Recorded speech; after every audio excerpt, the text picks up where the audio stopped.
Hello friends, welcome to my channel D Rai astrology. जो लोग मेरे चैनल पर पहली बार आए हैं उनको मैं बताना चाहती हूँ कि अभी तक मैं अपने चैनल पर कुंडली के 12 भाव के कारक तत्व यानी कि सिग्निफिकेशंस के बारे में जानकारी दे चुकी हूँ। 9 ग्रहों के बारे में बता चुकी हूँ और उन ग्रहों के दृष्टि से क्या प्रभाव होते हैं इसके बारे में भी जानकारी दे चुकी हूँ। तो अगर आप इंटरेस्टेड हैं तो मेरे पहले के वीडियोस को रेफर कर सकते हैं। आज का हमारा टॉपिक है कि जब किसी जातक के कुंडली में फर्स्ट हाउस का स्वामी तीसरे भाव में बैठा हो तो क्या प्रभाव होते हैं। तो जब हम ये बोलते हैं कि प्रथम भाव का स्वामी तीसरे भाव में है या फर्स्ट हाउस का लॉर्ड थर्ड हाउस में है, तो इसका क्या अर्थ है। इसका ये अर्थ है कि जो ग्रह आपके प्रथम भाव पर शासन करता है या नियंत्रण करता है या स्वामित्व रखता है वह कुंडली के तीसरे भाव में बैठा है। तो क्या हम ये कह सकते हैं कि जिन जिन जातकों के कुंडली में प्रथम भाव का स्वामी तीसरे भाव में बैठा है उनको एक जैसे फल मिलेंगे? नहीं, अलग अलग जातक को अलग अलग प्रभाव मिलेंगे, जो कि इस बात पर निर्भर करता है कि तीसरे भाव का स्वामी ग्रह कौन सा है, किस राशि में है, बली है या निर्बली स्थिति में है। कोई ग्रह बली कब होता है? जब वो अपनी स्वराशि में हो, मूल त्रिकोण में हो या उच्च का हो, शुभ ग्रहों की साथ युति हो या शुभ ग्रहों की दृष्टि हो। और ग्रह की डिग्री भी बहुत इंपॉर्टेंट है, क्योंकि अगर कोई डिग्री बाल्यावस्था में या मृत अवस्था में है तो वो ग्रह शुभ प्रभाव देने में असमर्थ होता है। और ये भी चेक करना होगा कि उस भाव पर किसी अन्य ग्रह की दृष्टि पड़ रही है क्या। तो इन सभी फैक्टर्स को कंसिडर करते ही आप उनको प्रभाव बता सकते हैं कि पहले भाव का स्वामी अगर तीसरे भाव में बैठता है तो क्या रिजल्ट आता है। तो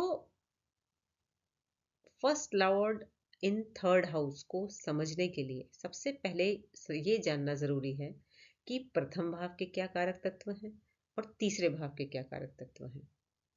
तो प्रथम भाव के सिग्निफिकेशंस क्या हैं?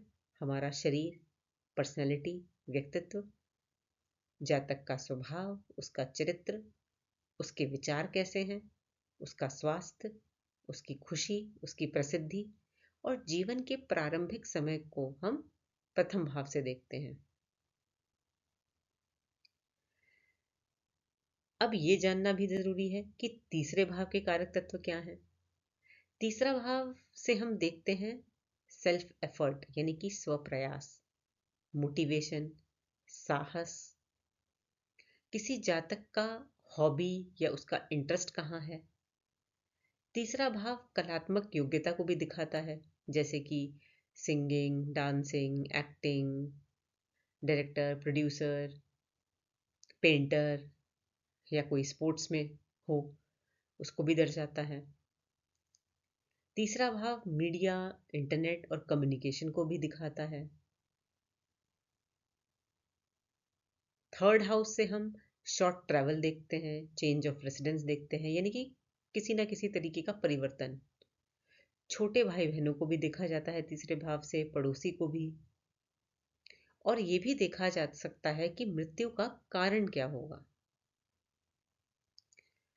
अगर हम शरीर में अंगों की बात करें तो तीसरे भाव दर्शाते हैं हमारे आर्म्स, हैंड्स, शोल्डर्स, रिस्ट,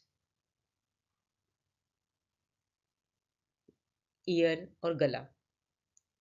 तो अभी हमने जान लिया कि पहले भाव के सिग्निफिकेशंस क्या हैं और थर्ड हाउस के सिग्निफिकेशंस क्या हैं।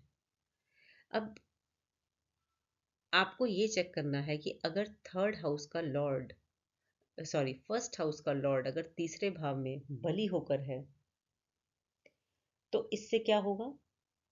जातक साहसी होगा, पराक्रमी होगा और अपने एफर्ट से सफलता पाएगा। उस जातक के अंदर कलात्मक योग्यता भी हो सकती है, जैसे कि डांसिंग, एक्टिंग, कोई डायरेक्टर, प्रोड्यूसर, लेखक, या स्पोर्ट्स में। छोटे भाई बहनों से अच्छे संबंध रहेंगे, उनसे सहायता मिलेगी। आपका कोई शॉर्ट ट्रैवल होगा और वो अच्छे रिजल्ट देगा। तीसरा भाव कम्युनिकेशन को दर्शाता है, जैसे इंटरनेट, या कुछ लोग ब्लॉगर होते हैं, यूट्यूबर होते हैं, तो उनको अच्छी सफलता मिलेगी। तो ये थे अगर फर्स्ट हाउस का जो लॉर्ड है वो तीसरे भाव में बली होकर है। लेकिन मान लीजिए निर्बली है, तो उसके क्या प्रभाव होंगे? उसके अशुभ प्रभाव होंगे। यानी कि शॉर्ट ट्रैवल होगा या चेंज ऑफ रेसिडेंस अगर होता है तो उसमें आपको परेशानी होगी। छोटे भाई बहनों से संबंध अच्छे नहीं रहेंगे। आपके साहस में, आपके पराक्रम में कमी आएगी।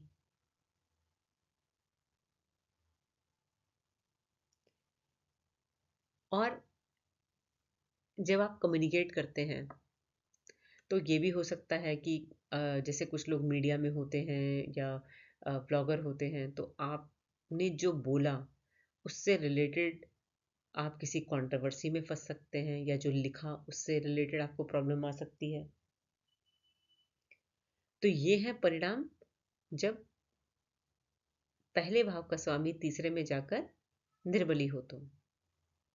तो अब हम इसको समझेंगे एग्जाम्पल के साथ। जैसे कि आप स्क्रीन पर देख सकते हैं, ये है कर्क लग्न की कुंडली।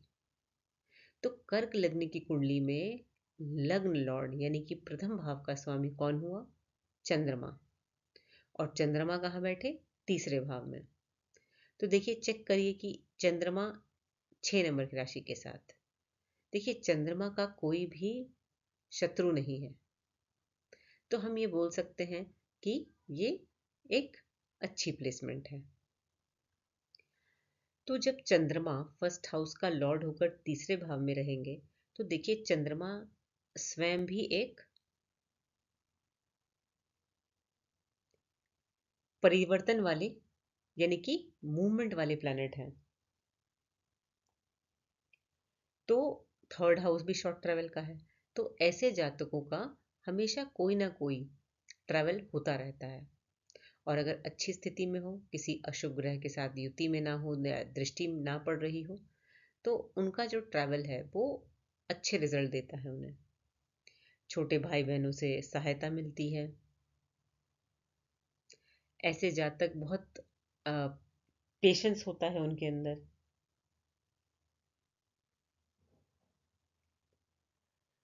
ऐसे लोग जो हैं उनका क्रिएटिव वाली फील्ड में इंटरेस्ट होता है। अ, ऐसे लोग अच्छे सिंगर हो सकते हैं। मतलब कोई भी उनके अंदर क्रिएटिव एबिलिटी होगी अगर फर्स्ट हाउस का लॉर्ड थर्ड हाउस में अच्छी स्थिति में है तो।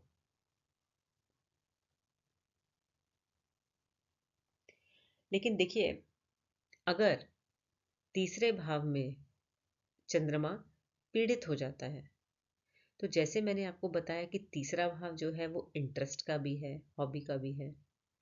तो ऐसे भी देखा जा सकता है कि अगर इस प्लैनेट की दशा चली इस जातक की, तो उसके कुछ बाहर ऑपोजिट सेक्स से रिलेशन बन सकते हैं। भाई बहनों से कुछ वाद विवाद हो सकता है।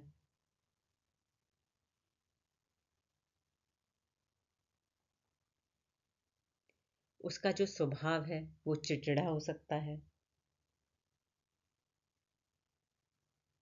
तो इस तरीके के प्रभाव देखेंगे। तो अभी तो मैं एक सिंपल एग्जांपल लिया, लेकिन आपको ये भी चेक करना होगा कि क्या इस ग्रह के साथ किसी और ग्रह की युति है या कि दृष्टि पड़ रही है। तो उन ग्रह से रिलेटेड और वो किस भाव के स्वामी होकर तीसरे भाव में बैठे हैं, इसको भी कंसिडर करना होगा। तो हम एक और एग्जाम्पल देखते हैं।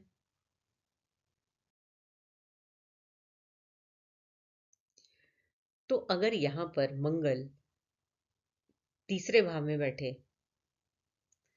तो यहां पर मंगल 10 नंबर की राशि में बैठेंगे, जो कि मंगल की उच्च की राशि है। जैसे कि मैंने बोला, थर्ड हाउस सेल्फ एफर्ट का है, और मंगल भी ऊर्जा, एनर्जी, क्विक एक्शन के कारक हैं। तो ऐसे लोग बहुत साहसी होते हैं, पराक्रम होते हैं। वो अपने काम जब करते हैं तो पूरा अपना फुल एफर्ट लगाते हैं, और एफर्ट लगाने से उनको सफलता भी मिलती है उस काम में।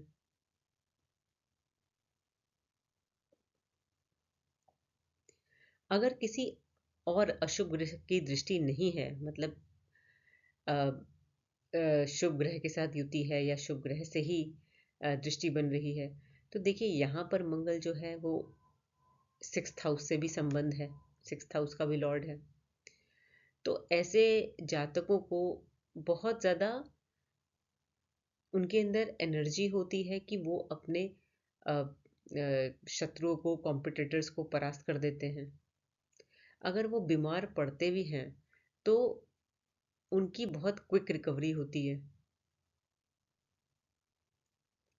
लेकिन देखिए, अगर यहाँ पर मंगल पीड़ित हो जाते हैं तो हो सकता है कि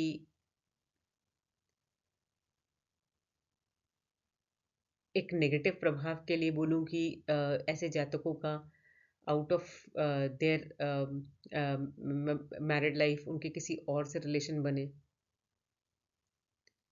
छोटे भाई बहनों से झगड़ा हो सकता है, कॉन्फ्लिक्ट हो सकता है। और नेगेटिव प्रभाव के बारे में अगर हम बात करें तो ऐसे लोगों के ट्रैवल होंगे, बट वो व्यर्थ की यात्राएं होंगी। उन्हें उस यात्रा से कोई बेनिफिट नहीं मिलेगा। और तीसरा भाव है यात्रा का, शॉर्ट ट्रैवल का, और मंगल कारक हैं अम, दुर्घटना के भी।